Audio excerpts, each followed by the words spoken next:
May I request all of you to kindly come and take your seat, please. We are just about to commence discussion 4.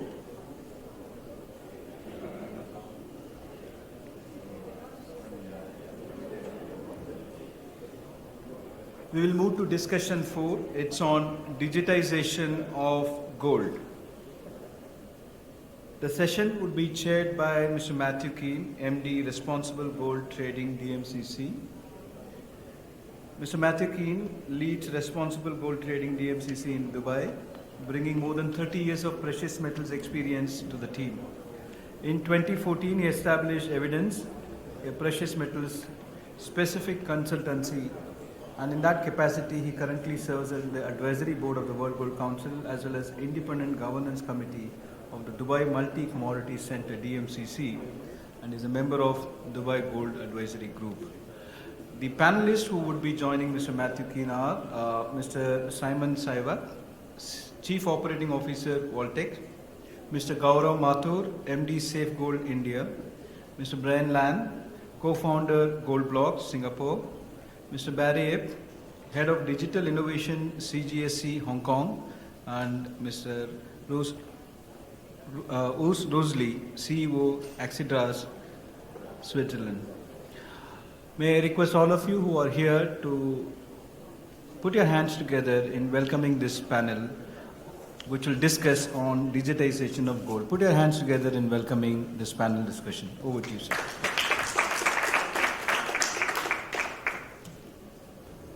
Yeah, as we look out for Mr. Gaurav Mathur, may I request Mr. Matthew Keane to kindly take over from here.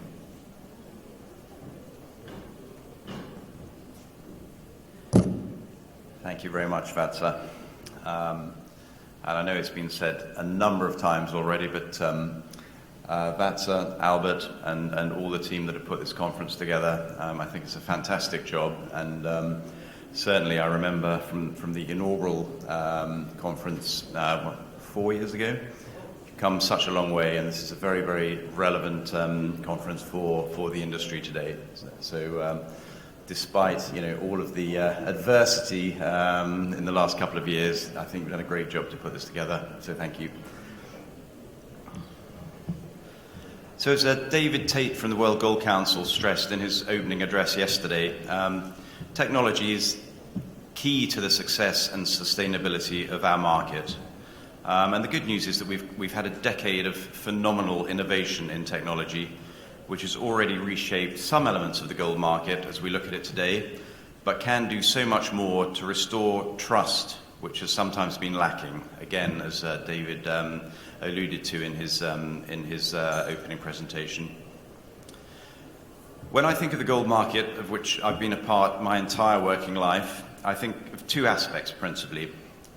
There's the process of bringing gold to the market that we broadly refer to as the supply chain, and then there's the utility of the end product, which, unlike most commodities, has wide-ranging applications, both as an object of beauty as well as a monetary asset.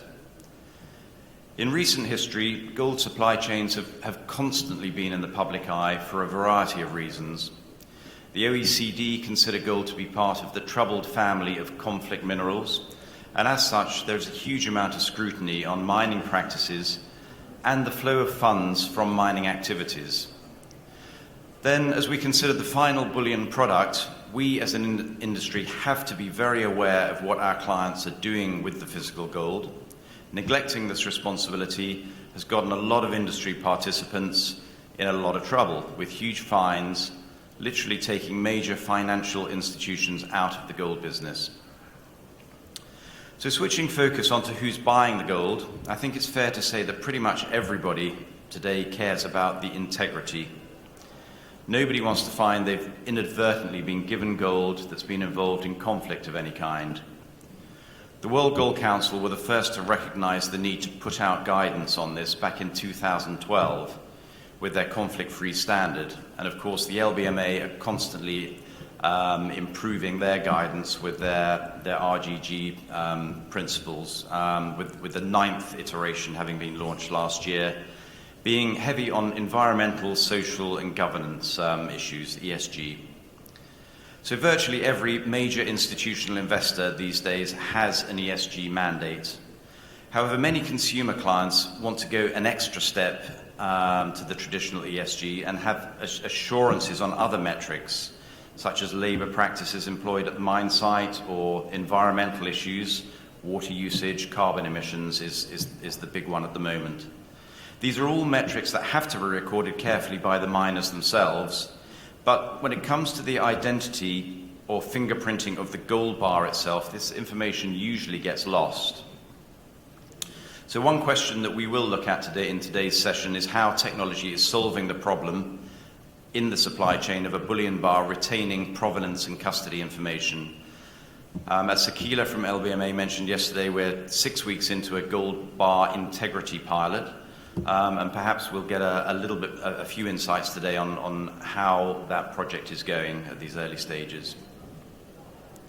Another core principle that technology is being called upon to address is fungibility.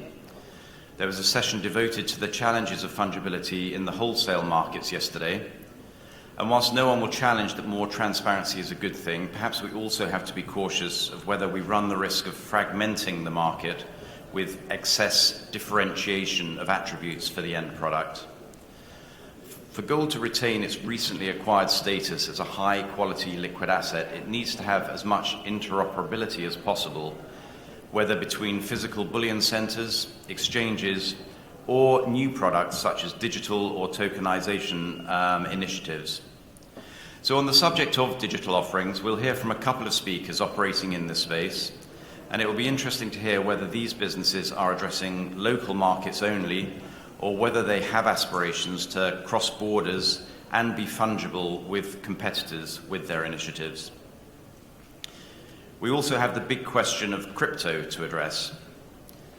As yet, gold has not cemented itself as a risk-off asset for crypto players. Why is that? Given the huge wealth that's been created in the crypto space and the recent downturn, led ironically by stable coins proving not to be very stable after all, why haven't the crypto purists gone into gold? If we say that the investor landscape has evolved from bars and coins in drawers at home or safety deposit boxes in banks to the ETF boom, which has run for almost two decades now, technology has taken us to a place where the latest iteration is digitized or tokenized gold sitting in wallets. I think we'd all agree that mobile banking and peer-to-peer transfers as a concept has proven to be successful.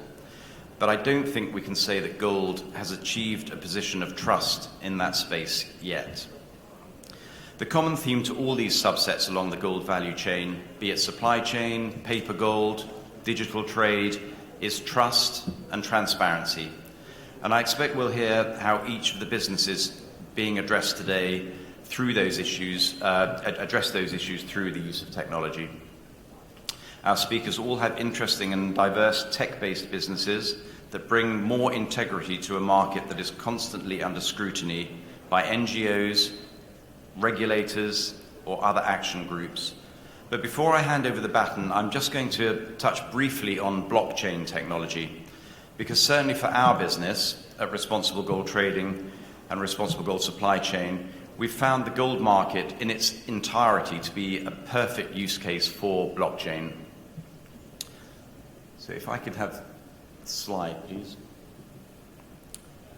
So perhaps the easiest way to explain that comment would be to run through an example of what we do at Responsible Gold Trading and how the technology has brought many aspects of the supply chain into the light. We've developed an ecosystem that any responsible actor can subscribe to, providing they meet industry best practices. We have a toolkit that is available to clients to help them through the fog of standards and requirements that bodies such as World Gold Council, London Bullion Market Association, Responsible Jewellery Council require. And believe it or not, there are at least 10 more bodies that put parameters that should be followed, particularly for miners and refiners, in the creation of responsible gold. Once that onboarding has taken place, then a miner will use our crypto seals, which are small chips in tamper-evident belts or cases, to record the basic information relevant to the doré directly onto the blockchain before it leaves the mine site. Thereafter, all custody changes en route to the refiner are recorded automatically by every actor who touches the gold along the way, with the data being recorded on a real-time basis directly onto the blockchain.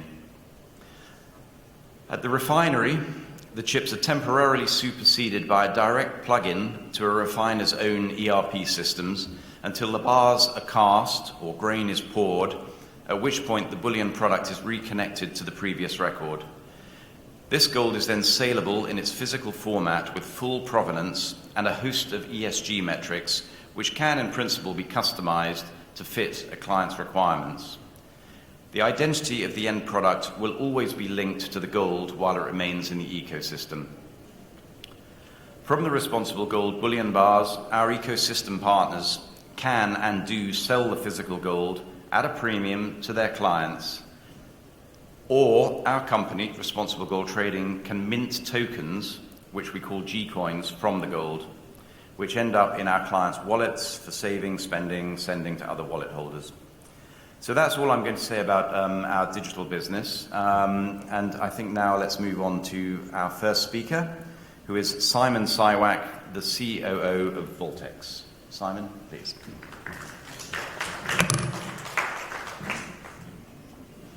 Thank you, Matthew, and thank you everyone for joining today. And we're going to talk a little bit about what Voltex is all about, particularly in regards to the gold market and how we fit into the ecosystem. So Voltex is a secondary market for tokenized assets. And when we talk about tokenized assets, as Matthew was talking about before, it's in regards to provenance of what those assets are. So in our case, with Voltex, we've decided to start with gold as the initial asset on our exchange. And that exchange will be a regulated exchange based here in Singapore. To answer one of Matthew's questions, we actually see our play is really a technology play. We're actually replacing the existing technologies that exist in current exchanges by creating 3 different layers that allow secondary market trading to occur. So I'm not going to run through my whole presentation because it talks a lot about how blockchains work and why consensus mechanisms, or as Matthew said, trust, is important in order for provenance to occur. But what I'm going to talk about a little bit is the 3 layers that forms Voltex and how the secondary market works. If anyone would like to talk to us later, I can run through the whole slide or present it to your company and talk about how you can be part of our ecosystem or how we can help your ecosystem actually develop. So let's just make sure I get this right. That's a little bit about me, which is all boring. So we can discuss all this stuff in detail. However, the key parts of Voltex are broken down into 3 different layers. Oops. And the 3 layers is firstly the ledger layer, which is what commonly people call a distributed ledger, or in layman's terms, a blockchain.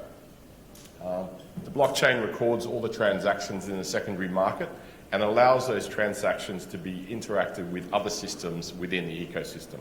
For example, if your company has an ERP, for example, if you're a jewelry designer or if you're a gold merchant, you already have existing systems, so that will feed directly into that ledger layer.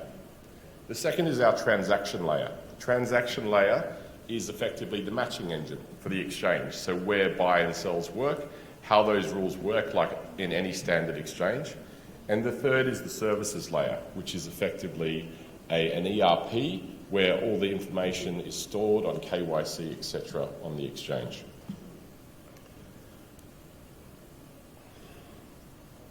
Just going into a little bit more detail. The ledger layer, over the last 2 years, we've spent a lot of time evaluating different types of blockchain protocols and trying to work out which is actually the correct protocol to use. And at this stage, we've decided to use a protocol called Algorand. Now, Algorand is runs a gas fee, which is called algos, and this is our ledger layer, which we actually interact with our matching engine. Now, unlike other types of protocols, for example, Ethereum or Solana, we've found that through extensive research and academic research as well, that Algorand has the sustainability to maintain transactions and have instant transactions and settlements on a real-time basis, thousands of transactions a second.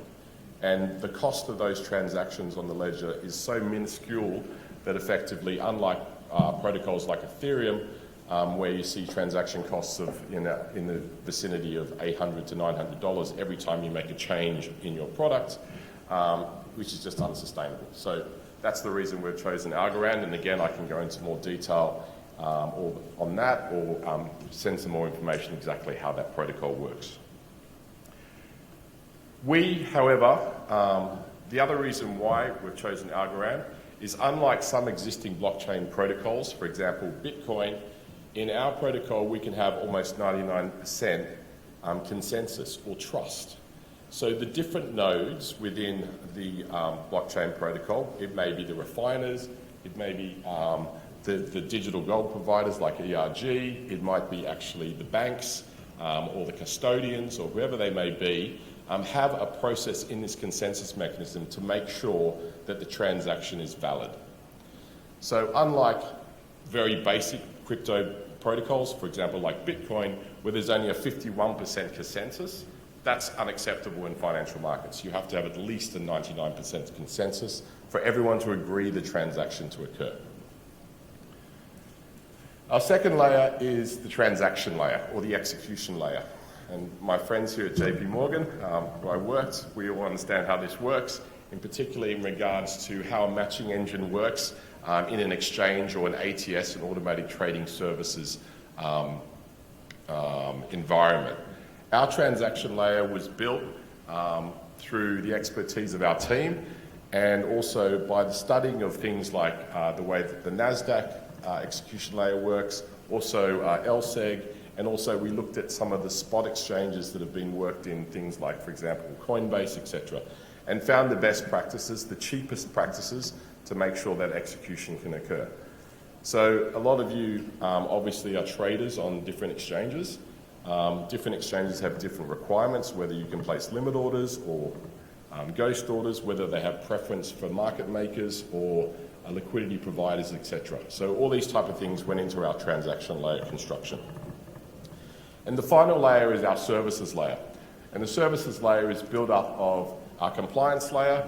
Again, we have microservices that do this. We have a custodian layer, which we work with the custodians to build in their infrastructure into our exchange infrastructure.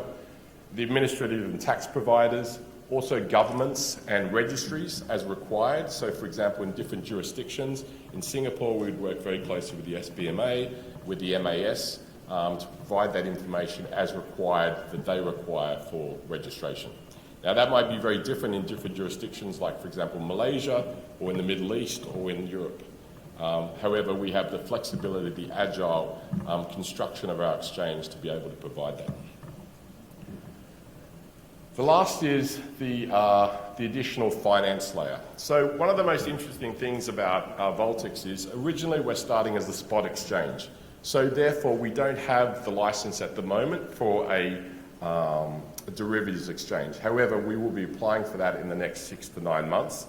And in that mechanism, we can actually build in products that allow for yielding products or fixed income type products that actually allow lending and swaps, etc., through a regulated environment. The interesting part of this, and what was very interesting about what Matthew spoke about earlier, was that finance has always gone from the source forwards. So it always goes from cash to the future value. What Providence provides, particularly in products like ERG, is that we can actually refinance things backwards. So for example, in the case of gold, if the price of gold was 100, the pre-refined price of gold is somewhere around 60, right? Based on a 100 basis. So you can actually tokenize that amount and actually have like a zero coupon bond that goes to 100 and then moves forward a thing. So this is about a whole new way of thinking about finance as well. Traditional assets, we talk about how we actually traditional assets work. We normally have settlement periods of +2 or 3 days in traditional assets on traditional exchanges. In Voltex, we have instantaneous settlement. So that allows instantaneous consensus and movement of money and assets between counterparties. So that obviously is a very big thing, which has been seen as well, as we mentioned, in the payments mechanisms that have digitalised in the last couple of years. Digital transaction obviously happens quickly. This is an example of how Bitcoin works. As you probably know, a Bitcoin transaction doesn't actually occur instantaneously. That's one of the reasons, and the other reasons we wouldn't use that type of protocol. It actually occurs in about 6 or 7 minutes. In Algorand, we can actually do transactions in milliseconds, and so therefore we have a lot faster execution. I'm not really going to go and talk into consensus and trust. If anyone would like to talk to me about it, so I'll give the rest of my fellow people some time. But consensus and trust mechanism is something that we spend a lot of time on researching. I'm currently writing a PhD on this as well, and it's all about trust and the understanding of how the Byzantine fault model works. So I don't know if anyone knows how that works. It means that everyone has to work together to achieve a common goal, and everyone has to have consensus in order for things to occur. I can talk about this later if anyone would like to sit down and talk to me about it. On that note, I'll pause and pass on to my next panel member. Thank you.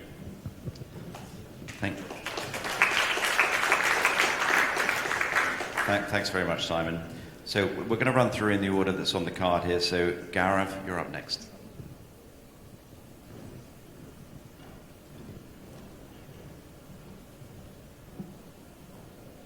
Good morning, everyone. I'd like to start by thanking the SBMA for giving me the opportunity.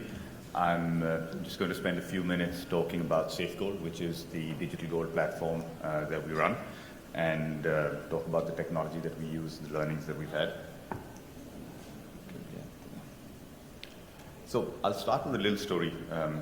We started the business about 4 years ago, and like many other people who were excited about gold tokens and excited about technology, the first website that we had, proudly said we're a gold-backed token. I'm sure you've heard this spiel now many times, where each token is 100% backed by gold. You can verify all the transactions in the blockchain, all of that.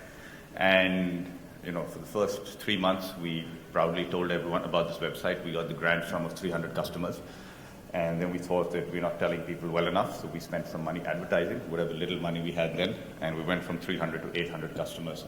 And I think the painful lesson that we learned is, and this is from a consumer perspective, I'm not talking about the use of the blockchain for the back end and establishing provenance and things like that, but most consumers don't give a toss about what technology you use, what the blockchain is, can you actually have tokens 100% backed. They need a name that they trust, and you need to solve some problem for a customer. And which is why, if you look at the data, I think many of us have got excited by the fact that if you look at the 2 largest gold ETFs, they have almost $95 billion of value, and you take all the gold ETFs put together, it's probably $110, $120 billion of value. You look at the top 2 stable coins, and that's USDC and USDT. They're about $120 billion of value, and this is after all the recent meltdowns that you've had with Terra and Luna. And people look at this and say, hey, you've got big demand for gold ETFs, you've got big demand for stable coins, and this should be something that you put together, create a gold-backed stable coin, and you'll get lots of customers coming to you. The fact is, from what we've been able to track, and I'm talking about gold-backed stable coins that are listed on a public crypto exchange, I'm not talking about permissioned protocols. In 7 years, we've tracked more than 65 or 68 tokens that have existed. They collectively have $1.6 billion of market value today. The fact is, gold-backed stablecoins is not a new thing. They've been around for 7 years, maybe even longer. We started tracking them from 7 years ago. And, they have just 2 of them that have market caps above $500 million, and the rest are all 2 million, 5 million, 10 million. So our conclusion is, and this is data that you can see, is that the gold-backed stablecoins, and you have literally, I think today, if you track them all, you probably have more than 100 gold-backed tokens. They're a solution looking for a problem. There is no large group of consumers that have come flocking to gold-backed stablecoins. If they want to invest in gold, they go to gold ETFs, so they buy physical. If they want stablecoins, they go to USDC, USDT, and a bunch of others. The gold-backed stablecoins haven't worked. And to us, the reason is that you need to articulate a problem or a proposition for consumers that works for them. Now, I will admit that our experience is largely based in India. We're live in Thailand and in India. We haven't gone to other markets as yet. But the proposition that seems to have worked for us is, one is we removed all reference to blockchain technology from our website. Most consumers couldn't care about it. There are 4 or 5 things that the consumers really care about. The biggest thing for consumers in a market like India, where a lot of them are not very well off, is the divisibility. So once you've tokenized gold, you don't need to sell them 1 gram or 5 grams. You can sell them 0.01 grams equivalent, so they can buy gold for the equivalent of 10 cents or $1 or $2. And that's actually been the single most popular reason for people to start buying digital gold in India. You get instant liquidity, and on the buy side, you could go to a gold shop and you could buy it immediately. But if you want to sell it, it's typically a little bit more problematic. The spreads are higher. So I think giving people 24/7 liquidity, and this again compared to an ETF helps as well. What's very popular for us is people can get instant loans against it. So we've got almost 500,000 credit cards that have been issued to customers, where the collateral for the credit limit is their gold tokens which have been landmarked. And then we've built a range of options where people can easily convert into physical, whether it is asking for home delivery of a coin, or we've got a network of more than 2,000 jewelers, both online and offline, where you can take your tokens and you can exchange them for physical gold. So once we removed all references to the blockchain and we just focused on the consumer proposition and what benefit we offer to consumers, we've been able to grow reasonably well. We're up to about a shade less than 25 million customers, and this is cumulative people who have bought gold with us since inception 4 years ago. The active customers will be maybe 10, 12 million. That is people who currently have a positive balance on the gold token. And we sell a little more than a ton a month of gold. And this is growing fairly rapidly, so our target by the end of the year is to be selling sort of approximately 2 tons a month of gold to consumers. Just kind of getting to that. So I'll take a minute to just talk about the technology platform that we've got.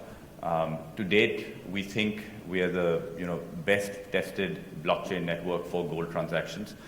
We've completed more than 75 million transactions.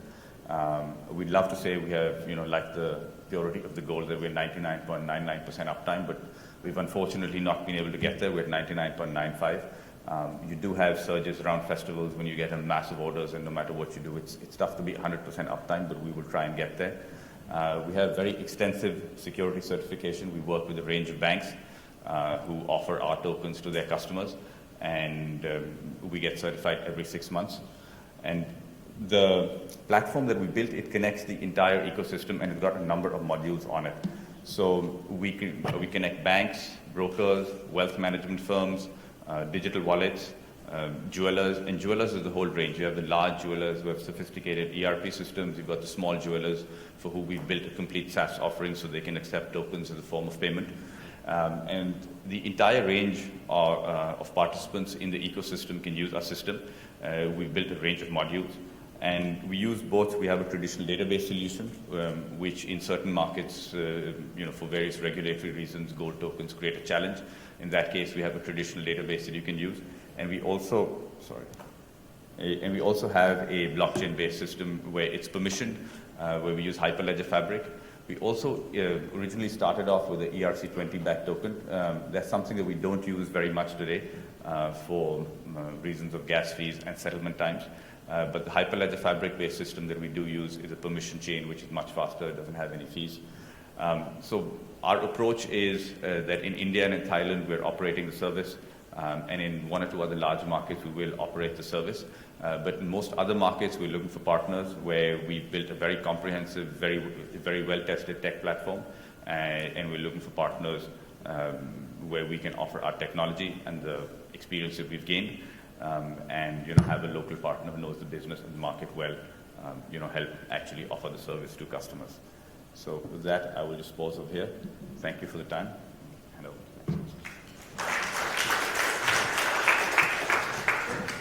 Thank you very much, Karen. And thank you to both speakers so far. Bang on the time. Brian, are you going to change that? This is Brian Land from Gold Blocks. Thank you. Okay, I'd like to start here to thank the SBMA committee, and in particular Albert and KL, who gladly invited us. So good morning, everyone here. Just to briefly share with you, my esteemed speakers and panels here have a big resume or from banks, but I myself, I'm the 4th generation in the gold business. So I really touch physical gold, from jewelry to my family also runs a chain of pawnbrokers. So from there, we really learn what the pain points are, and that's the reason why Gold Blocks has been started. Okay, so I just wanted to briefly run through why we decided to have a blockchain app. Like what Gaurav has mentioned, just now we've discussed a little also. Most clients actually don't really care about the infrastructure or the internal systems that you have. What our panelists and partners here have talked about, it's really good about responsible gold, how we can actually have this goal coming down, but the end goal, what we are serving, is the consumers. Main thing they want, like what we've discussed just now, is that clients want it to be cheap, want to be fast, to be convenient. So how do we actually deliver that? So at this moment, myself, I'm still a managing director of Gold Silver Central. We do have increased in volume because of recently, I think everybody knows over here, that more high net worth investors, retail investors, and even businesses starting to get more flows. So then we get more busy. So how do we actually cope with that? Increasing headcount, manpower, everybody know that now is a big crunch. So that's the reason why we're thinking of, we need to have a mobile first app to help clients to reduce the touch points for our staff, and also to make it easy, DIY. And most importantly, our belief is always to have the most advanced yet acceptable product. So I think this is something that we follow, and that's the reason why Gold Blocks comes about. And lastly, about why we started this is because we want to have the easy way for clients to access gold. So what's the best way? Like yesterday during the conference, Bruce mentioned about it. Albert shared with me before also how successful in China, ICBC, the savings plan. So that's the reason why we also have this autosave, which later we'll show a little more. So the next few slides will be more of what we have in this app, and mainly, predominantly, we also want to help businesses. For example, like my family business, like our clients who are wholesalers, who are jewelers, who do not have this technology. So how do we actually help them to have a way for clients to save, a way for them to take physical delivery, and of course, to have low premiums on items. So these are the things that we are always working on how we deliver more value to our customers. Okay, so usually clients always like to ask, so how do I buy? What's the best way to buy?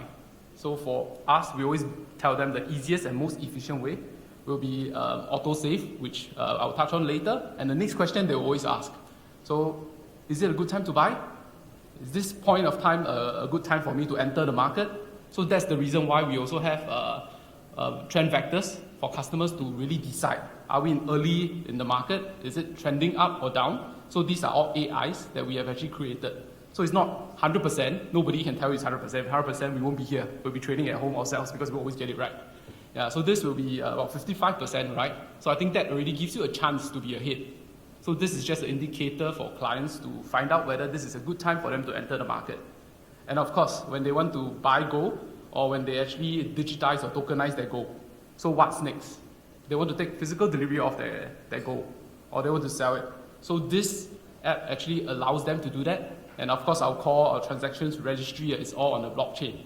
So this is what we have. But generally, I would like to focus on the front end of what value that clients can bring. And the next one, of course, is having a free portfolio management. So clients can take a photo, they can input, be it jewelry, be it gold, be it silver, be it platinum. You can actually have a live valuation of your items within a portfolio. Like most people like to have a portfolio app. What we want to do is an app to have a full portfolio management for all your precious metals needs. Be it jewelry, buying from everywhere, buying from our partners. You can actually have that documented. Every day you can actually look at the value. Like some I spoke to, some of the customers don't even know that there is value in their gold that being left down by their ancestors. So I think this is a good tool for them to decide whether they want to actually upgrade their metals into purer gold from jewelry, or do they want to trail sell it. These are the things that we can actually help them to do. And of course, because of the blockchain core, we can actually allow clients to buy. We put it $1, but in fact, actually 1 cent, you can actually purchase that. So that becomes fractionalizing of precious metals. You can save and buy whatever you want. You can send it to whoever that actually have it. And main important thing is that within businesses, they can actually send gold, take delivery, and settle. So I think this also helps not only on the retail, but it's also on the business end of things. And of course, customization is allowed. I mean, clients can actually choose what works for them, be it in ounce, be it in kilo, be it in 100 gram. So this is the price that they can see. Whether you want it to be one price, one-way price, two-way price, these are the things that we also allow customization. I mean, you can actually set under your settings. And this is autosave. We always believe that this is really the best, easiest way for anybody to come into a precious metals market to accumulate.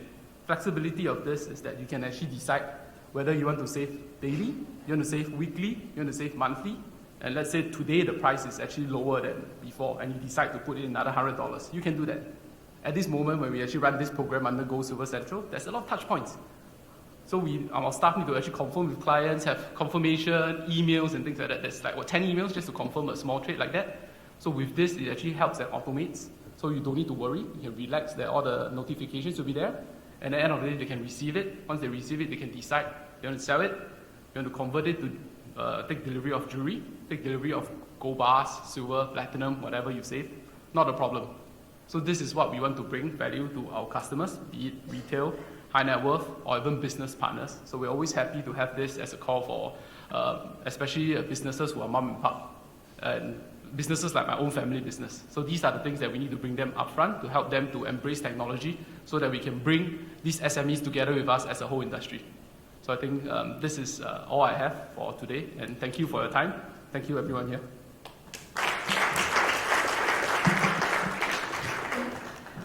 Thank you, Brian. Again, bang on time. Barry, over to you.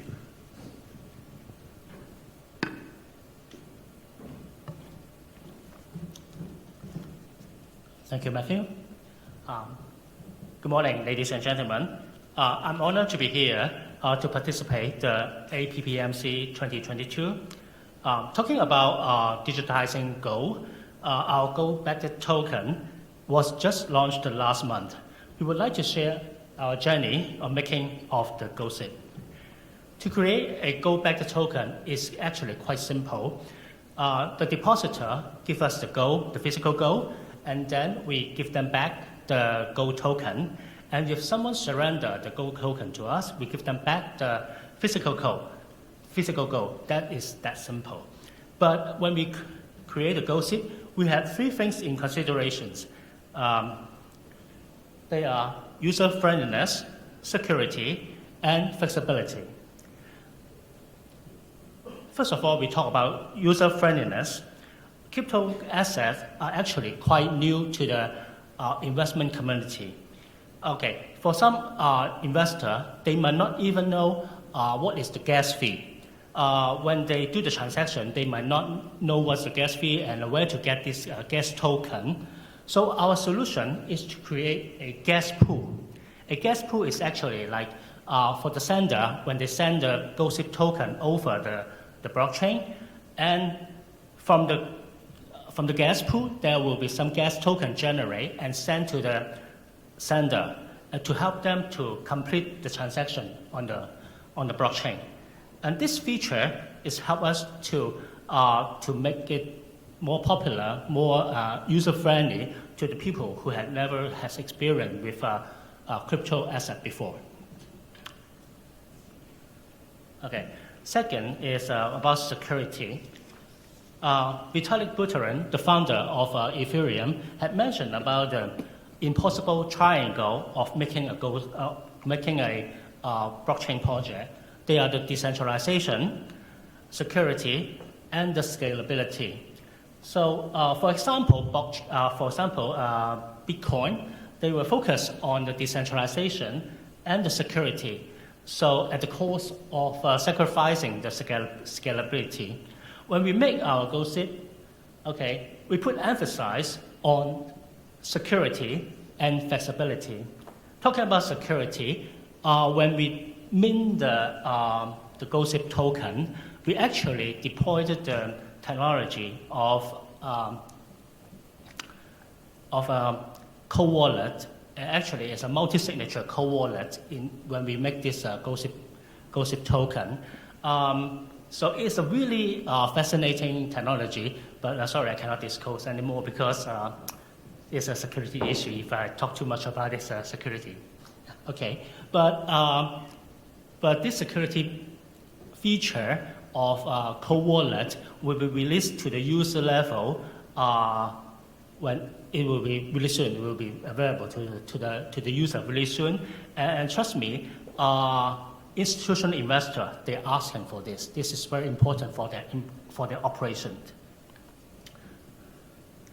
Okay. The next is the flexibility. Flexibility of the Gossip blockchain. We built this blockchain because it's an innovation project for the Chinese gold and silver exchange. And there are still a lot of uncertainty ahead of us. So when we build this blockchain, we leave room in the design of the blockchain technology on our Gossip blockchain. So what do I mean leave room for on our blockchain? I give an example. It's about the storage cost of the gold. Okay, because when we look at other asset-backed token, the storage fee is actually on the user agreement. However, it's very difficult to execute this storage fee due to the limitation of the blockchain technology. However, we have this in place. Even though we don't charge storage fee at this time, just in par with other asset-backed token. However, it's there, it's available to us, and when we need to activate it, we can activate it anytime, quickly. Okay. So the last, looking into the future, what are we going to do? What Gossip is going to do? The next thing we are going to do is the interoperability of blockchains. That means we are going to cross-chain our blockchain to another blockchain providers, such as Ethereum. The good thing about this is we can share the different features on other blockchains. So we can share the good things happening on another blockchain.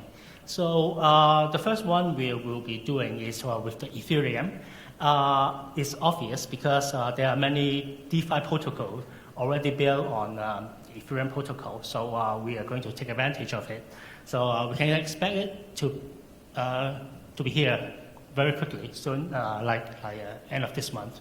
Yes. Maybe we will be working on the algorithm as well because Vortex is is on it. So we're looking into the algorithm protocol. So to summarize my presentation, so stay tuned and many good things will be coming. So goodbye. Thank you.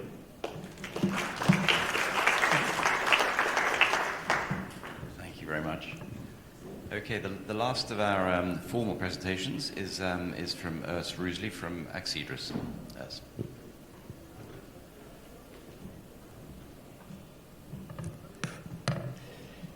So I'm not going to bother you with some technical protocols here. I'm more going to talk about how technology really can achieve the trust, the fundamental trust to the product. So that's why we are building the blockchain solution covering the entire value chain of the gold, starting from the mine through refiners to the end consumer, so from the rock to the ring. Axedras is Swiss neutral technology company, so we're not going to replace any activities of yours, but we support you in the new digital time where gold needs to be really seen as an important investment. And how do we do this? So what we do is actually we connect the market right from the beginning, from the mines, so that they're able to put their data about the provenance of the material, the type of material, all their compliance documentation which is needed on a joint platform. This platform, we call it the Bullion Integrity Ledger, provides as well the data connection to their partners. Means if they are then shipping that material via the logistic company to the refiners, these partners are automatically getting access to this trusted data. That's why we use blockchain, to make sure that the data are not manipulated in the meantime. Then that goes on, so the refiners continues to move to finalize the goods, and the goods are actually moving to the banks, to the investments, and finally come back. The result of this shared data is actually a digitalized asset, and from there you know what's actually this all about. Know your asset. You know all the history about the product. So how do we do this?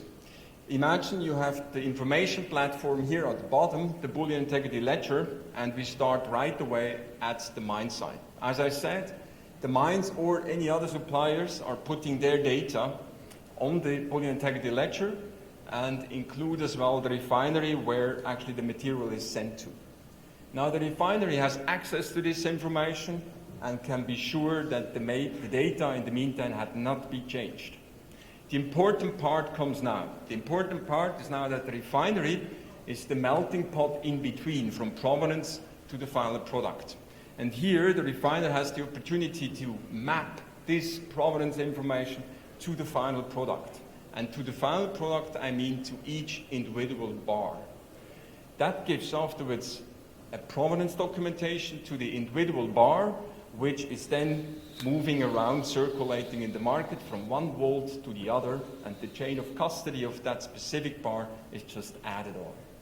It allows for, well, material being remelted, as it's a circular business, to be included. And for the investors, could be an end consumer, could be as a bank, could be any other ETF, they have full and direct access if they own the bars or if they really have the bars in their control as custodians about documentation. And this you have wherever or whenever you need it.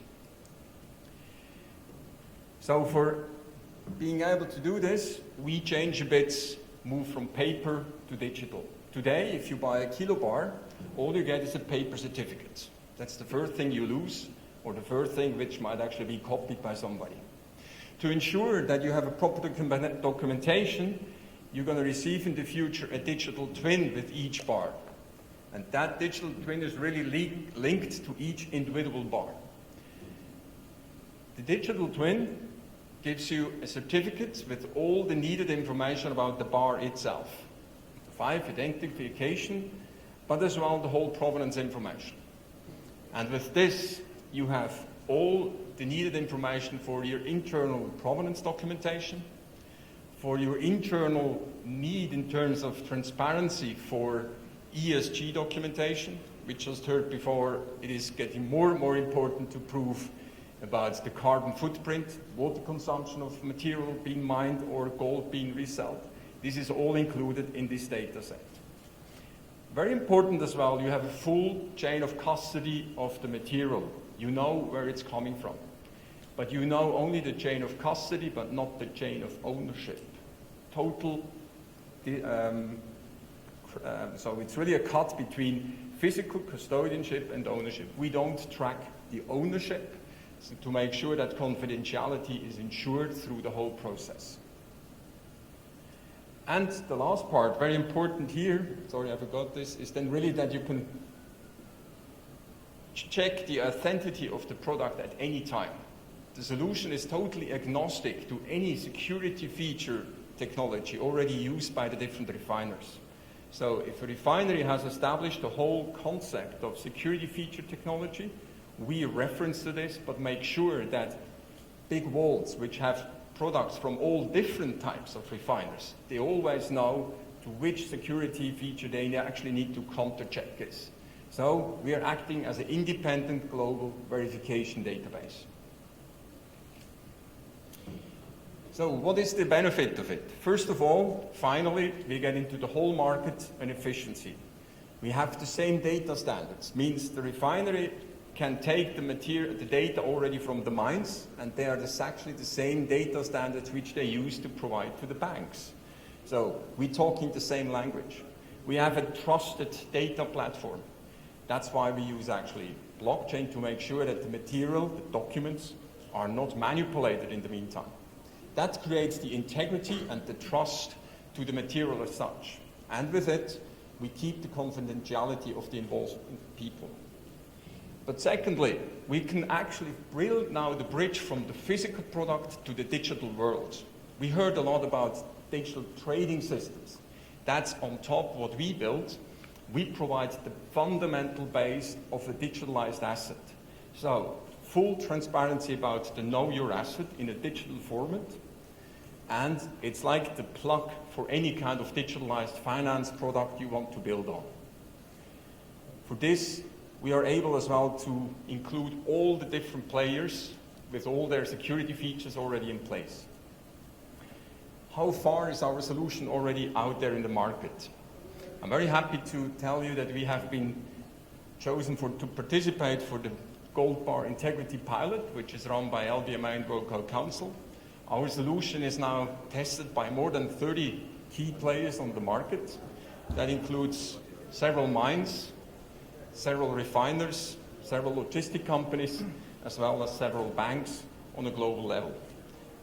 And with this, we can prove that actually, the first time, a global verification platform on a trusted system makes sense for the whole market to improve the integrity and the trust into the material. Thank you.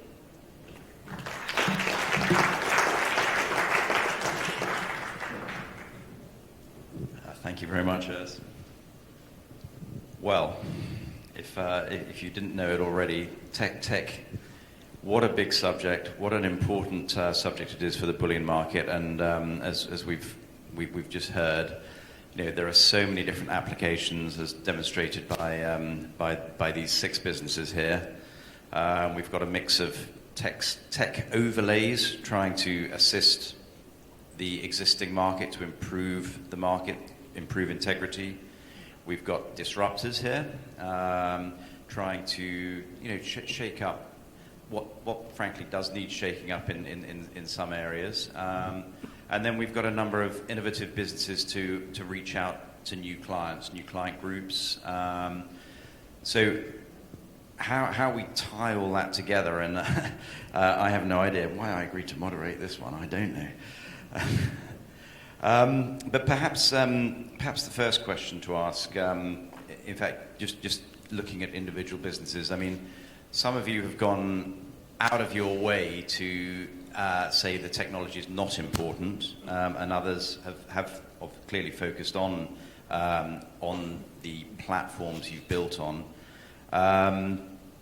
Actually, first question for Simon. You're building on Algorand. I'm actually familiar with Algorand to my cost. Not the best investment, but you know that is. It's not as established as some of the other platforms. Is that a concern for you choosing that? The fact that it does have a certain amount of volatility. I mean, you know, this is perhaps an ignorant question, but you know, it's going to exist for forever, right? These platforms don't disappear. Thanks. Actually, so I think that it's interesting. All 3 of us have very sort of similar solutions, but different user bases. And to be clear, Voltex is an institutional product. So our design of our exchange is actually independent of the matching engine or the blockchain. We've decided to use Algorand for mainly the academic and the finance levels that it provides, and also it's, as we talked about before, the ability for it to be up and running and the speed of transactions. Now, as someone said, I'm not sure, one of you guys said, this is going to change over the next 2 or 3 years. So there's going to be new protocols that come out. There's going to be interoperability between different protocols. There will be, remember, Excel only came out in 1995, right? So just remember where we are here in the cycle. So ledgers have been around for a long time. There will be new protocols that come out, and as they come out, we can actually interchange those with our existing protocol. At the moment, we think Algorand is very strong, and like I said, we can talk about that for hours if anyone can't sleep. But it is actually very interesting the way that they have built compared to, and so another point too that I think is very important is that people don't understand that the centralization of blockchains. If you have a centralized ledger, for example, I think someone mentioned Hyperledger, it's a closed blockchain.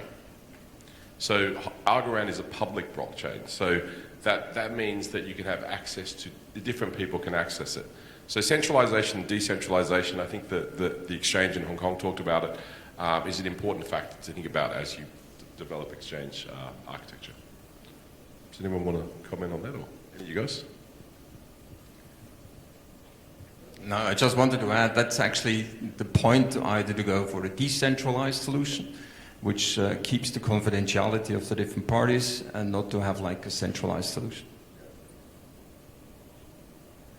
Yes, regarding the decentralization, actually, when we build our blockchain, yes, we have sacrificed decentralization as well.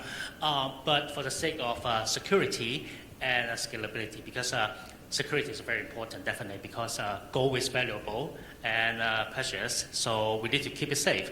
So we need to have a bigger control on the blockchain. So we put security in front. So we emphasize a little bit more. So that's.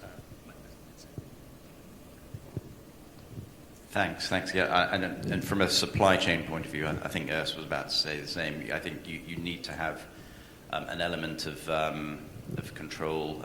So we're on a public permissioned blockchain. I think information is very important, but it also needs to be controlled, particularly when you're talking about supply chain, where gold is being picked up from at what time.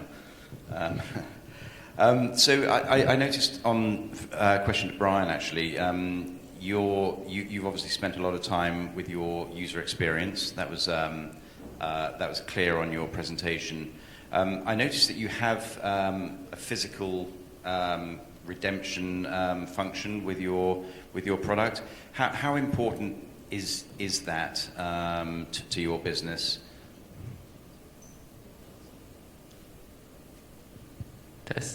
Yeah, I think that's an important area, because most of our customers actually want to take physical delivery of gold. So be it 1 gram, 100 gram, kilobars, I think the allure of holding an asset in your hands and then knowing that it's there's no counterparty risk. I think everybody knows why clients are looking at gold. So I think that is the basis of our business. I think Gaurav is the same thing, because the markets that we're in, generally, let's say Singapore, in Southeast Asia, I think most clients would prefer to hold physical gold, be it jewelry, be it in form of small bars or kilobars. So I think these are something that we cannot change immediately, but this asset class is also well accepted globally. So it becomes a universal asset class, but the only cumbersome thing is that it's physical, it's heavy, it's costly, it's difficult to ship around. So I think we were working around all these issues, how we can actually break it down, fungibility, having of course, provenance is important. From the upstream, we are more facing the clients. So I think that was where we were trying to solve the issues, to make it fractionalized, changing and swapping it, and even sending it to different markets. For example, in India and things like that, to take delivery. This is something that I think a lot of retail customers will be looking at. Okay, yeah, no, I couldn't agree more. I think you have to, in order to create the trust, you have to let customers know that they can take delivery. So just a question for Gaurav, actually. I mean, obviously a phenomenal business, 25 million customers, over a ton of gold a month being traded on your platform. When you put your first slide up, you talked about the focus on clients. You talked about the divisibility being very important, the 24/7 liquidity being very important. I noticed you didn't have the margin, the spread, the bid offer on that slide. Where does pricing on a platform like yours, a business like yours, where does that rate in terms of importance to clients? So I think more than the price, more than the bid offer spread, it is the price at which they buy that makes a big difference. Because like Brian mentioned, I think the vast majority of the people on our platform, they're looking to accumulate physical gold and eventually take delivery, be it at a jeweler shop or ask us for a coin. Many of them do sell it if they need the money or elsewhere. So you have to be cheaper than the retail price at which they can buy gold. And to put specific numbers, in India, on an average, the retail price of gold is about 5% higher than the wholesale price of gold. And that's like any market, because you'll be buying 1 gram, 2 grams on retail as opposed to a kilobar. We are about 2.5 to 2.7% marked up. So if we are more expensive, and we've run experiments, there'll be certain states in India where the retail markup will be 2%. We don't sell over there. If we're at 2.5% markup over wholesale and the retailers sell at 2%, virtually no one will buy digital gold. So I think the buy price is very critical, that you have to be cheaper than the other alternatives. The spread is less important. Okay, interesting. Thanks for that.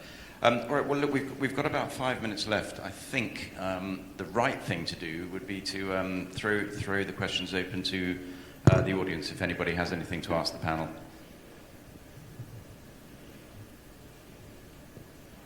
Mr. Cheng. I think the digital platform that all of you created is to create accessibility to those so-called internet age customer base. I mean, but understanding from what you all talking about is trying to create a platform for people to easily access and store their gold or accumulate their gold. But Gaurav say you have tons of gold a month or two in future. Is it more accumulation of 1 ton or 2 tons of gold, or this actually a transient transaction which is only trading? I mean, so your platform become a trading platform for your customer or your investors, or you position yourself as a platform for people to accumulate gold for long term, for store well that purpose. I mean, I just like to have a view from you. The short answer is it's an accumulation or a physical purchase platform. We would love to build a trading platform, but in India, the way we're regulated, there's a 3% GST on all the gold that you buy on our platform. So if you buy and sell, you've lost that 3% GST immediately. So it just doesn't make sense as a trading platform. While if we could find some regulatory structure where you don't have that, I think there's a big market in offering a trading platform, but the vast majority of the gold that is purchased on our platform gets delivered. So yes, we don't add a ton a month to the vaults. A large percentage gets delivered. I think trading is a separate customer base, separate opportunity, but just the way the taxations work, it's not a viable product for us to offer at the moment. So you are limited by regulator not allowing your customer to trade. Well, they don't stop us, but with the tax, it doesn't make any sense for someone to trade if you lose 3% on each trade. So it's not friendly for people who want to trade. It's not friendly at all. Yeah, I mean, this is one of the things that we always trying to lure our customers, saying that digital platform is so convenient, it is bite-sized and so easy to access. But at the end of the day, it is not a very viable, ideal investment tool as an investment, because you're not talking about spread, you're talking about your fee basis. So as an investor, you're looking for a spread mechanism which is tight and easy. I find that this is something that we, as an industry, we need to look at it carefully. When we try to attract a customer into using our platform, what are we actually selling to them? The convenience and also the easy to accumulate. You tend to store them for a long time.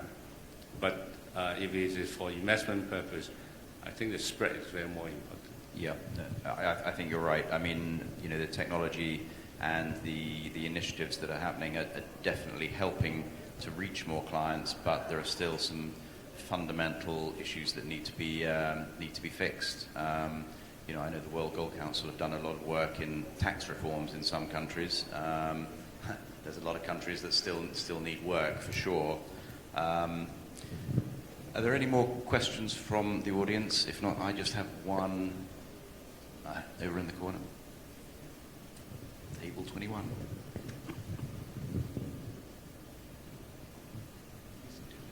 Thank you.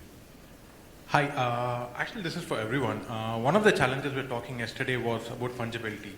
How do you think that's going to be addressed in this space? Because I see each one of you coming up with different protocols and different ideas, but none of you were really talking about the fungibility aspect, because this shouldn't become again a challenge even in the digital space where we have the same challenge of fungibility as we continue to grow the platform.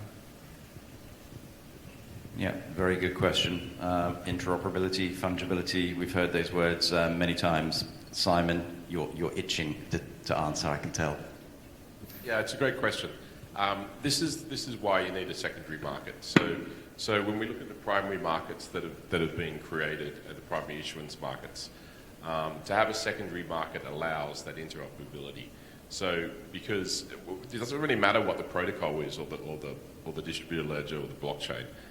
The ability to actually have a regulated market that does allow things like, for example, if we put your coin into Singapore, then you actually have a tax saving, right? So there are interoperability benefits, and particularly why Singapore and the SBMA, having the refinery here and having the structure here, it actually works very, very well.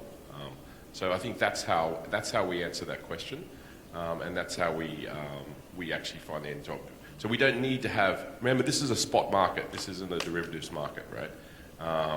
In derivatives, it's slightly different. Obviously, you have the CME product, and they had the fungibility between the SGX products, right? But in the spot market, we can actually find that solution through supply chain issues and taxation issues and things like that. Yep, does that answer it? I just wanted to add that the underlying assets is as well very important to know. So there are tokens on gold, which is Indian gold. There are tokens which are Dubai, UAE gold, and then it's LBMA gold. So if you do then the physical redemption, you want to know what type of gold you're actually getting. And that's where we are heading to say we do the know your asset of the underlying. Doesn't mean that everything has to be the LBMA. But at the end, you know what type of materials will be the underlying assets, and that's the interoperability in terms of the trading on top. Technology will solve that solution, but in having finally now kind of a market arching integrity ledger that helps to bring trust into the gold as an investment product in total. So just one last question then before we wrap up. I mentioned it in my opening remarks. Crypto. Any of you gentlemen actively pursuing getting your tokens, your business onto a crypto exchange, trying to access this new wealth that's been created? Open question to anyone.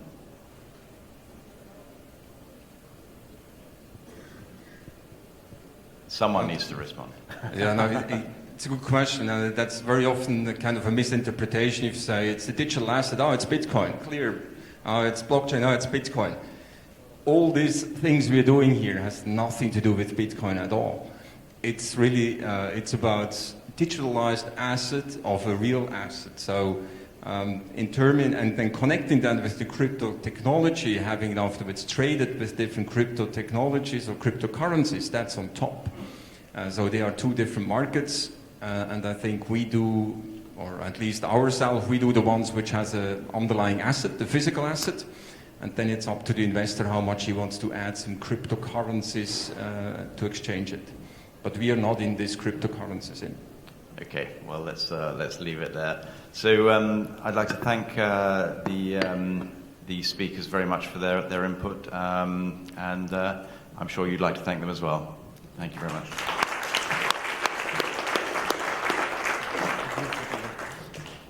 Thank you very much for the wonderful session on digitization of gold. May I request all of you to please come forward for a group photograph.